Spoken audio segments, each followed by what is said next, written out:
we learn that Jesus is king over the whole range of emotions. Jesus is king.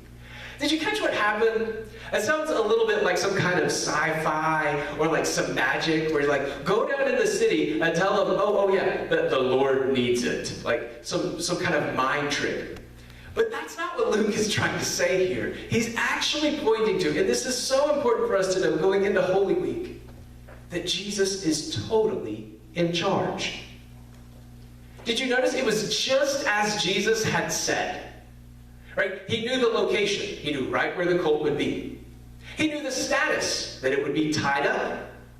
He knew the history of a donkey. It had never been ridden. And then he knew how to get the colt.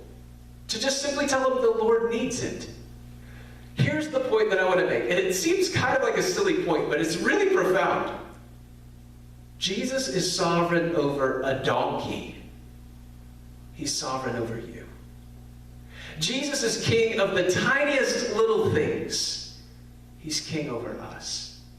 This is a time more than ever when we all need to be reminded that Jesus is on the throne. He's in charge. So if Jesus is king, what does that mean? I'm not. You see, that's a lesson we all seem to be learning a lot lately, is that I'm not king. And for many of us, especially those in the world who have no Jesus, that's crushing. It's scary. It's terrifying. If we have no anchor to hold us, if we have nothing to stand on, Jesus is our king. If you've been in my family at all or know how my family works, we love to be in control. We have calendars that keep us right in line. We love all that. And it even rubs off on our children.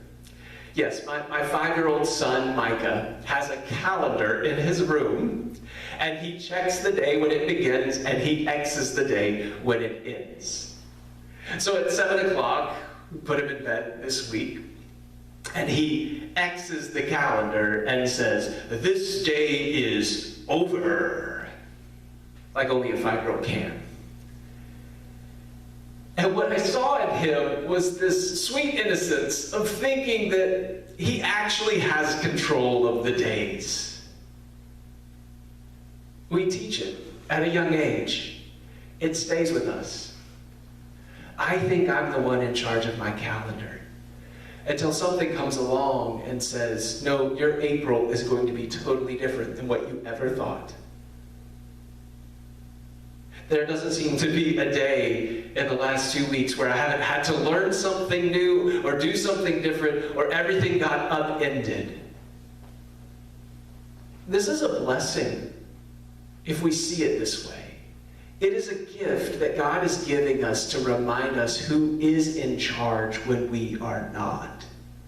You see, it's important that Holy Week starts with Jesus showing his sovereignty over a donkey, because on Friday we're going to be asking, why God, over a cross?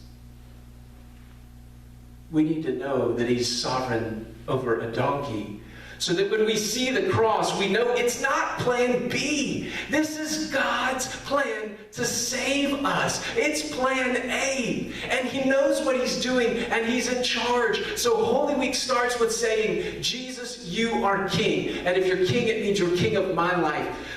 Dallas Willard talks about your kingdom. Each of us have a kingdom. It's a range of your effective will. The invitation of the gospel is to surrender the reins of your kingdom and allow Christ to be king. And that's when you start to walk into his kingdom, the range of his effective will, which knows where the donkey's tied up, which knows how many times the donkey's been ridden, which knows every hair on your head. Jesus is king.